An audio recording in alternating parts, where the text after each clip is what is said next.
기도하겠습니다. 사랑과 은혜 하나님 아버지, 오늘도 우리를 잠에서 깨워주시고 주님 앞에 나와 함께 예배함으로 이 하루를 살아갈 수 있도록 우리의 발걸음을 인도하여 주심에 감사를 드립니다. 우리의 삶 한순간 한순간 한 걸음 한 걸음이 모두 하나님의 인도하심을 우리가 기억하며 살아가는 주의 자녀들이 되게 하여 주시옵소서. 오늘도 우리에게 필요한 은혜를 채우시며 늘 우리를 의의 길로 또 바른 길로 인도해 주시는 선한 목자 되신 주님을 온전히 따라가는 저희가 되게 하여 주시옵소서. 그러나 우리는 육신을 입고 있는 연약한 존재들입니다. 때로는 좌로나 우로나 치우치며 때로는 죄의 허물에 걸려 넘어질 때가 있습니다. 하나님, 그럴 때에 우리에게 하나님 앞에 회개하고 다시 일어날 수 있는 믿음과 용기를 허락하여 주시고, 무엇보다 하나님의 뜻을 구하며 주님의 뜻대로 다시 나아갈 수 있는 주의 은혜를 더하여 주시옵소서. 성령으로 우리의 심령을 새롭게 하여 주시며 늘 주님의 인도하심에 민감한 자가 되게 하여 주시옵소서. 하나님 아버지, 이 나라 이 민족을 위하여 간구합니다. 하나님, 이 나라 이 민족에게 그 무엇보다 하나님의 은혜와 긍휼이 필요한 시기를 저희가 보고 있습니다. 하나님, 우리가 이 나라 이 민족을 위하여 더욱더 주님 앞에 간구할 것은 하나님의 공의가 이 땅 가운데 세워지기를 간구합니다. 하나님, 이 땅 가운데 주의 공의가 바로 세워지게 하여 주시고 이 나라 이 민족이 하나님의 뜻을 준행하며 나아갈 수 있는 민족 되게 하여 주시옵소서. 하나님, 무엇보다 우리가 또 다시 한번 대통령의 탄핵으로 인하여 우리가 6월 3일 대선을 준비하는 가운데 있습니다. 하나님, 한 나라의 지도자가 그냥 세워지는 것이 아니라, 그저 투표로 세워지는 것이 아니라 그 모든 과정 가운데 하나님의 섭리하심이 있음을 고백합니다. 하나님, 세워질 지도자가 정말 하나님을 경외할 수 있는 자가 되게 하여 주시고 정말 하나님의 뜻을 따라 순종하며 하나님을 두려워할 줄 알며 이 대한민국을 위하여 헌신하는 지도자가 세워지게 하여 주시옵소서.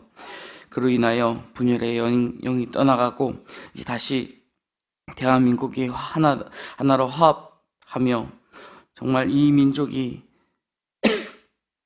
서로 힘을 합하여 살기 좋은 대한민국을 이루어 나갈 수 있도록 하나님 귀한 일꾼을 세워 주시옵소서. 국가의 유정자들을 위하여 또한 기도합니다. 하나님, 무엇을 위하여 저들이 세움을 받았으며 무엇을 위하여 자신들이 헌신해야 될지 깨달을 수 있는 지혜를 허락하여 주시옵소서. 그리하여 맡은 바 그 사명을 다 잘 감당함으로써 이 나라 이 민족을 위하여 헌신하는 자들 될 수 있도록 하나님 함께하여 주시옵소서. 하나님, 한국에 많은 교회들이 세워졌습니다. 그 교회들이 세워지기까지 정말 많은 어려움과 또 많은 선교사들의 그 순교의 피가 흘렀기 때문에 하나님, 정말 주님의 보혈이 이 땅을 덮을 수 있었고 많은 교회들이 세워질 수 있음을 고백합니다.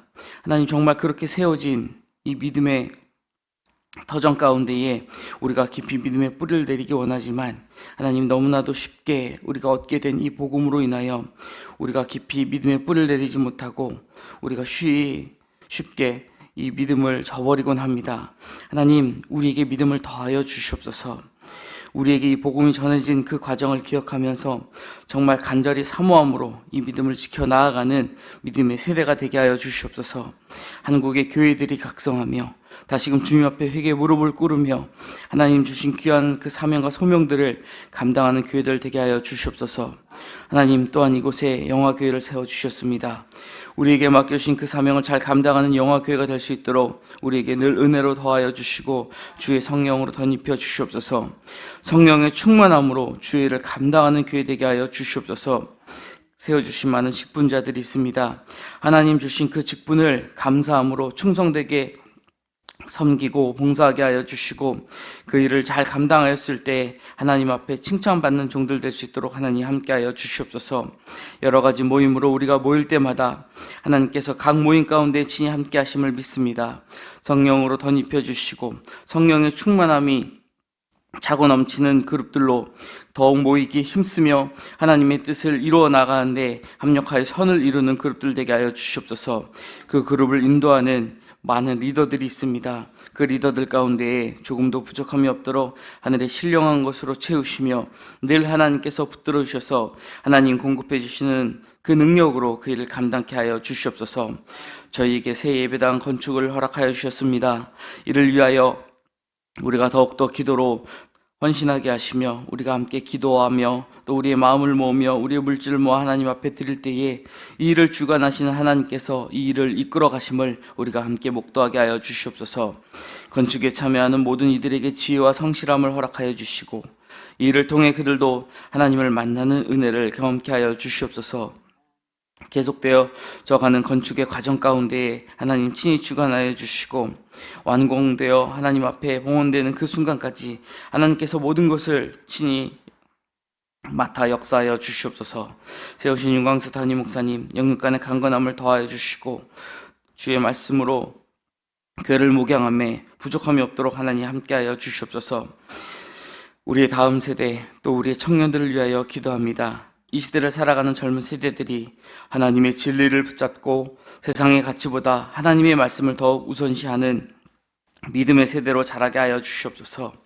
이들이 세상의 기준을 두지 않게 하여 주시고 오직 하나님을 바라볼 수 있는 믿음의 세대가 될 수 있도록 하나님을 인격적으로 만나며 하나님이 주시는 그 성령을 체험할 수 있는 세대들 될 수 있도록 하나님 함께 하여 주시옵소서.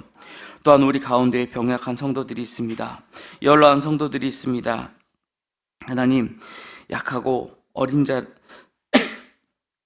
자들을 더욱더 주님께서 먼저 찾아가 주시고 그들을 위로하시며 그들을 붙들어 주셔서 하나님의 주님의 긍휼하심으로 돌보아 주시옵소서. 위로와 회복의 은혜를 덧입혀 주시고 믿음으로 늘 강건할 수 있도록 주님의 능력을 더하여 주시옵소서.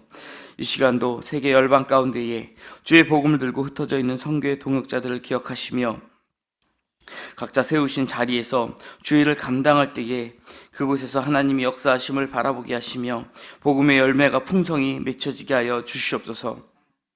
하나님, 오늘도 주님의 말씀을 사모함으로 이 자리에 나왔습니다. 우리가 주의 말씀을 함께 나눌 때에 말씀 속에서 역사하신 하나님을 만나게 하여 주시며 그 말씀으로 힘입어 오늘 하루 살아갈 수 있는 힘과 능력을 얻게 하여 주시옵소서. 감사드리며 모든 말씀 우리를 사랑하시는 예수 그리스도 이름으로 기도드립니다. 아멘. 우리 계속해서 민수기 27장 12절부터의 말씀 우리 23절까지 함께 봉독하도록 하겠습니다. 민수기 27장 12절부터의 말씀입니다.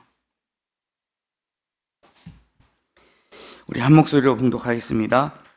여호와께서 모세에게 이르시되 너는 이 아바림 산에 올라가서 내가 이스라엘 자손에게 준 땅을 바라보라. 본 후에 너 돌아간 것 같이 너도 조상에게로 돌아가리니 이는 신 광야에서 회중이 분쟁할 때에 너희가 내 명령을 거역하고 그 물가에서 내 거룩함을 그들의 목전에 나타내지 아니하였음이니라. 이 물은 신 광야 가데스의 무리바 물이니라.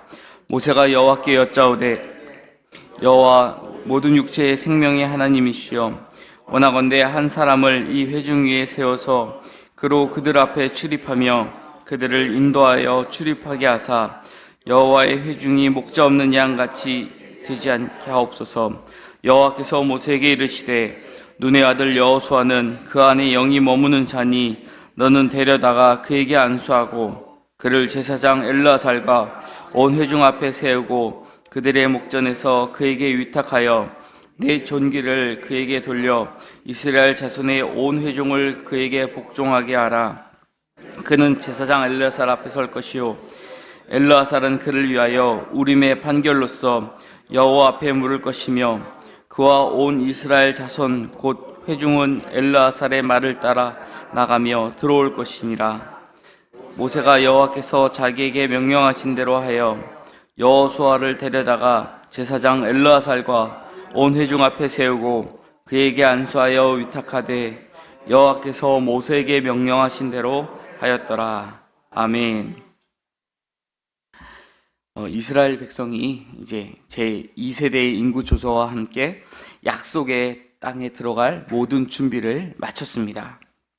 우리가 어제 이제 슬로보아스의 딸들의 그 문제 제기를 통해서 아들이 없이 아버지가 돌아가셨을 때 그 땅이 어떻게 될 것인가에 대한 그 문제 해결을 듣는 내용이 잠깐 등장했지만, 이제 계속해서 이제 이 출애굽 2세대가 하나님께서 약속하신 가나안 땅으로 들어갈 그 모든 준비가 마쳐졌다라는 것을 우리가 보게 됩니다.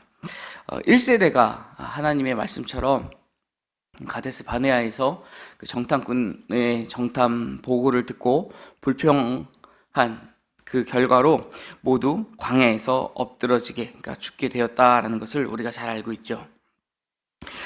1세대는 모두 광야에서 쓰러졌고 여호수아와 갈렙 그리고 이제 모세만 남아 있습니다. 그런데 이 모세 역시 하나님의 말씀처럼 이제 하나님께로, 그 조상에게로 돌아가야 한다라는 것이 오늘 말씀에 등장을 합니다. 모세는 이제 후계자를 임명하게 됩니다. 우리가 잘 알다시피 그 후계자는 바로 눈의 아들 여호수아였습니다. 모세가 가나안 땅에 들어가지 못한 이유도 다시 한번 설명이 되는데, 말씀드렸던 것처럼 무리바에서 단순히 명령을 내려 그 반석에서 물이 나오게 하라라고 하셨던 하나님의 말씀에 순종하지 못하고 지팡이로 그 바위를 2번 내리쳐서 그 물이 나오게 했다라는 것, 이것을 이제 우리가 성서학자들의 해석을 보면은 모세가 혈기를 참지 못하고 그 일을 행해서 자신의 권능을 보였다. 모세의 입장도 좀 이해가 되죠. 그래서 그 일이 문제가 되어서 하나님은 그것을 불신의 행위, 하나님의 거룩함이 아닌 모세의 영광을 드러낸 행위라고 질책을 하셨다라고 보면서 그토록 소망했던 약속의 땅 진입이 마지막 순간에 좌절되었기 때문에 아마 모세의 입장에서는 그 좌절감이나 그 슬픔이 이루 말할 수 없을 것이다 라고 우리가 추측해 볼 수 있습니다. 하나님께서는 지금 이 모세에게 임종 전에 느보산 정상의 가나안 땅을 볼 수 있게 그가 산 위에서 내가 너희에게 약속하여 들어가게 할 그 땅을 보라라고 오늘 본문 말씀에 등장을 합니다. 이 장면은 이제 후에 모세오경의 마지막이다라고 하는 신명기 마지막 34장에 다시 한번 등장을 하는데, 그가 산 위에 올라서, 높은 산 위에 올라서 이제 이스라엘 백성이 들어갈, 하나님께서 나를 통해서 이 백성을 저 땅에 인도하시려고 하셨구나라는 그 땅을 바라보는 거에 만족해야 했다라는 것이죠.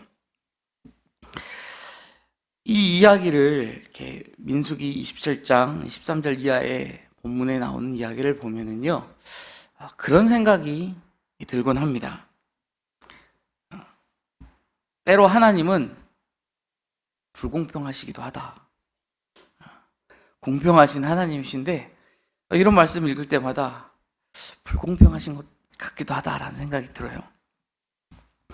창세기에서 이제 첫 번째 하나님 앞에 올려지는 제사의 내용을 보면 가인과 아벨이 하나님 앞에 그 제사를 드릴 때 가인의 제사를 받지 않고 아벨의 제사만 받으시는 그 내용이 나오죠. 그걸 가지고도 많은 신학자들은 의견이 분분했어요. 지금도 마찬가지지만요. 아벨의 제사는 피가 있었기 때문에 그렇다, 받으셨다. 가인의 제사는 피가 없었기 때문에 그렇다. 그러면 나중에 후에 이제 모세를 통해서 율법을 제정하셨을 때, 제사법을 제정하셨을 때 소제에 대해서는 왜 하나님께서 말씀을 하셨느냐? 그건 아닐 것이다. 정성이 있었다 없었다? 성경에 그런 내용이 나오지 않아요. 그래서 그것만을 놓고 보면 왜 하나님은 아벨의 제사만 받으시고 가인의 제사만 받지 않으셨을까? 왜 그러셨을까? 이런 일들이 성경에 곳곳에서 등장을 한다는 거예요. 성경에만 등장하면 그러려니 할 텐데 우리 삶 가운데에도 일어나죠. 하나님 도대체 왜 이러시지? 그런 생각이 들 때가 있다는 거예요. 이 본문을 읽을 때에도 그런 마음을 감출 수 없다는 겁니다. 한평생 수고했었던 모세에게 가나안 땅에 들어갈 수 없다라고 하나님 말씀하시니 모세 입장, 모세의 마음은 어땠을까요? 하나님, 어떻게 그러실 수 있습니까? 제가 여기까지 저 인간들 이끌고 40년을 어떻게 왔는지 하나님 모르시지 않으실 텐데. 아니, 그것도 코앞에서 바로 목전에서 저 땅을 바라보기만 하시고 들어가지 말라 하시니, 아니 이게 무슨 일입니까? 그런데 모세는요, 하나님의 그 말씀을 들었을 때에 불평하지 않았다라는 거예요. 도리어 지금 하나님께 간구하기를, 하나님, 저들을 인도하여 나아갈 다음 지도자를 세워주옵소서. 저를 부르시면 하나님께서 저들을 이끌어 나아가실 수 있을 저에게 맡기셨던 것처럼 새로운 지도자를 세워주옵소서. 참 대단한 리더다라는 것이 느껴지죠. 근데 이러한 말씀이 이제 후에 모세가 백성들에게 이야기했었던, 다시 한번 이제 신명기를 통해서 다시 한번 그 모압의 언약 갱신하는 과정에서 이제 볼 수 있게 됩니다. 내가 살아 있어도 이 정도인데 하나님이 날 데려가시고 나면 너희들이 어떻게 할지 안 봐도 뻔하다. 그러니까 모세는 알고 있었던 거예요. 이스라엘 백성이 지금 어떤 상황이라는 것인지를. 솔직히 이스라엘 백성이 광야 2세대라고 해서 과연 불평을 안 했을까요? 분명 불평을 했을 거라는 거예요. 그럼에도 불구하고 저들은 지금 가나안 땅에 들어갈 수 있게 되었는데, 모세는 거기에 대해서 불평하는 것이 아니라 오히려 그들을 긍휼한 마음으로 하나님께서 저들이 가나안 땅에 들어갈 수 있도록 지도자를 세워달라고 요구하고 있다는 것이죠. 마실 물이 없어 또다시 원망을 쏟아냈었던 이스라엘 백성에게 모세는 과연 어떤 마음이 들었을까? 그 지팡이로 반성을 내리쳤을 때 모세의 심정은 어땠을까 생각해보면 진저리가 났을 거예요. 뭔 일만 있으면 와서 모세, 네가 우리 죽이려고 이집트에서 우리를 애굽에서 끌어냈느냐, 모세, 물도 없는 곳에 우리를 끌고 왔느냐, 홍해가 우리를 가로막고 이 바닷가에서 광에서 우리를 죽게 하느냐, 먹을 것이 다 떨어지면은 먹을 거 없다고 만나를 주셨는데 만나를 그렇게 드시면서도 누가 그러시더라고요. 쳐 드시면서도 하나님 어딨냐고 물어보는 그 세대에게 와가지고 이거 질렸으니까 고기 내놓으라는 그 세대에게 하나님은 불어 고기까지 친히 주시고 그들을 이끌어 나가셨다는 것이죠. 후에 신명기 말씀을 보면 40년의 광야 생활을 했지만 그들의 의복이 헤어지지 않고 신발이 떨어지지 않는 그 은혜를 보면서 그들을 인도하시는 하나님의 불기둥과 구름기둥을 보면서도 끊임없이 모세를 찾아와 원망이 있었던 그 이스라엘 백성들, 얼마나 진저리가 났을까요? 아마 하나님 못하겠어요. 왜 모세가 그런 기도도 하기는 하지 않았습니까? 저를 이제 조카오니 데려가소서. 하지만 끝까지 모세는 하나님께서 주신 그 사명을 감당합니다. 근데 하나님은 평생 수고한 모세에게 그 일 때문에 지금 가나안 땅에 들어갈 수 없다라고 선언하셨다는 것이죠. 이스라엘 민족이 이제 곧 가나안 땅에 들어갈 시점에 모세에게 하나님은 아바림 산에 올라서 가나안 땅을 바라보고 나서 이제 너가 조상에게로 돌아갈 준비를 하라라고 오늘 본문 12절 13절은 말씀하고 있다는 것입니다. 출애굽 2세대들이라고 해서 아까 말씀드렸던 것처럼 원망을 안 하지는 않았을 거예요. 원망이 없지는 않았겠지만 지금 모세는 가나안 땅에 못 들어가고 그들은 들어가게 된다라는 것이 모세에게 있어서 또 억울했을 수도 있지만 여전히 모세는 나보다 그 초점을 하나님께 맞추면서 하나님의 뜻이 계속 이루어질 수 있도록 하나님께 구하고 있다는 것이죠. 지금 모세가 만약에 이 일을 통해서 하나님 어찌하여 저에게 이러실 수 있습니까? 저들 또한 저렇게 불평을 하며 원망을 했는데 저들은 들여보내시고 왜 저만 못 들어가게 하셨습니까? 만약 그렇게 이야기를 한다라고 하면 우리가 그런 불만을 할 수 있잖아요. 저 사람은 나보다 더 악한데 왜 저 사람에게는 하나님의 은혜를 베푸시고 저에게는 아무런 대답도 안 하십니까? 우리의 기도가 때론 더디 이루어질 때 이럴 수 있다라는 거예요. 근데 만약에 우리가 그러한 상황을 억울하게만 느낀다라고 한다면 그 순간 우리는요, 주님이 필요 없는 의인이 돼버린다는 거예요. 하나님 필요 없는 그런 인생으로 살아가겠다라고 우리가 생각한다라는 것이죠. 하나님이 왜 나에게 이렇게 하시는지 이해할 수 없고 하나님이 잘못하고 계신다라는 생각까지 든다라는 거예요. 하박국 선지자도 그러지 않았습니까? 하나님 어찌하여 이러실 수 있습니까? 막 하나님 앞에 대들기까지 했죠. 그러나 하나님의 뜻을 깨달았을 때 그는 겸손해졌다라는 겁니다. 성도는요, 이미 넘치는 은혜를 받은 사람이라는 겁니다. 아무 자격 없는 우리에게 셀 수 없는 은혜를 주셨던 그 하나님의 은혜를 우리가 우리의 작은 수고 때문에, 우리가 하나님 앞에 순종하며 했었던 그 작은 수고를 했다고 해서 교만해서는 안 될 것이라는 거죠. 성도는 받지 못하며 억울해할 것이 아니라 받은 것에, 받은 은혜에 넉넉히 감사하며 그 어려움을 이겨야 할 것입니다. 우리는 우리 생각을 근거로 모세가 몹시 서운하게 여겼으리라 라고 생각할 수도 있습니다. 모세가 가나안 땅에 들어가게 해달라고 간절히 기도했지만 하나님이 단호하게 거절하셨다라는 것을 이제 후에 신명기 3장에서 우리가 볼 수 있기 때문에 그렇죠. 그럼에도 불구하고 모세는 아무런 원망 없이, 불평도 없이 하나님 말씀에 순종을 합니다. 모세의 기도는 마지막까지 하나님의 뜻을 구하는 것이었지 자신의 소원을 이루어 달라고 매달리지 않았다라는 것이죠. 내 뜻이 이루어지는 것보다 내 삶에 좋은 일인지 아닌지 알 수 없는 하나님의 뜻이 이루어지는 것이 더 중요하다라는 것이죠. 우리 생각엔 내 뜻이 이루어지는 게 내 삶에 가장 좋다라고 생각할지 모르지만 하나님이 보셨을 때는 아닐 수도 있다라는 겁니다. 그러나 하나님은 우리에게 어떤 것이 가장 좋은 것인지 잘 아시는 분이기 때문에 우리가 하나님의 뜻에 순종해야 된다라는 것을 우리가 기억해야 한다는 것이죠. 모세는 이스라엘 민족을 위해서 또 다른 간구를 드립니다. 나를 대신해서 이스라엘을 이끌 지도자를 세워달라라는 간구의 말씀이 16절, 17절 오늘 본문에 등장을 하죠.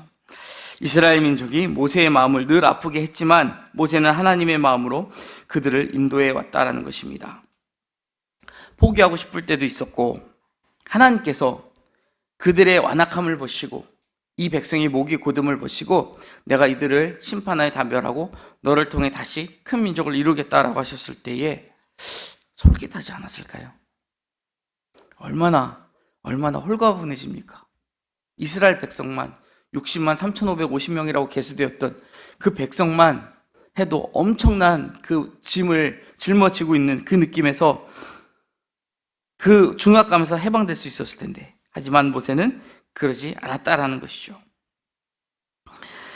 하나님의 말씀에 끝까지 순종하고 하나님 맡겨주신 이 사명을 제가 잘 감당하겠습니다. 그렇게 기도하며 모세는 지금까지 왔고 마지막 순간에도 그 사명을 잊지 않고 하나님께 순종하고 있다라는 것입니다. 하나님은 모세의 기도에 응답하시죠. 성령에 충만한 여호수아를 새로운 지도자로 세우셨다라는 것입니다.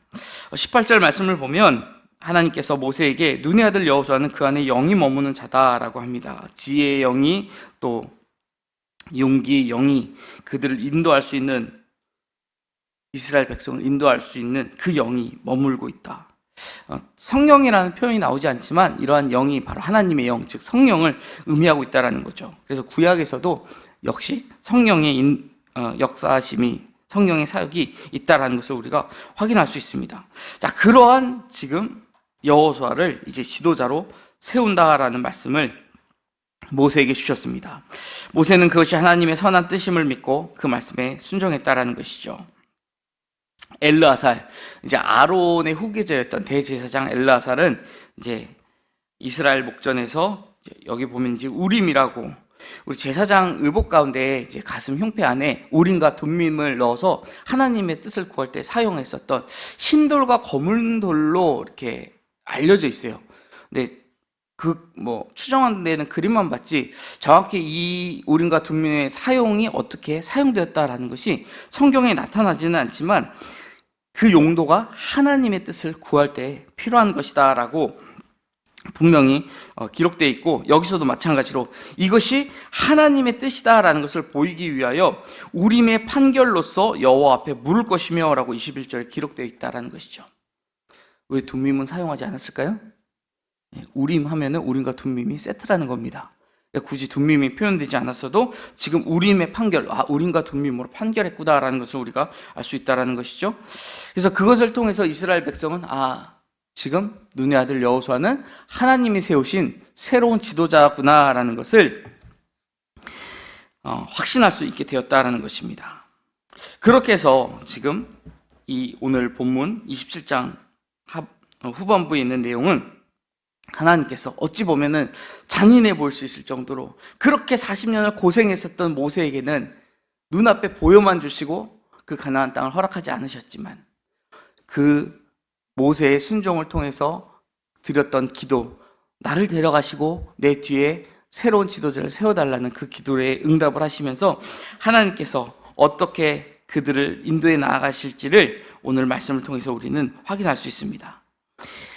때로는 우리가 처한 상황이 억울하다고 느낄 때도 분명 있을 것입니다. 하지만 나의 억울함은 하나님을 내 생각에 가둘 때 생기는 감정이다라는 것을 우리가 기억해야 합니다.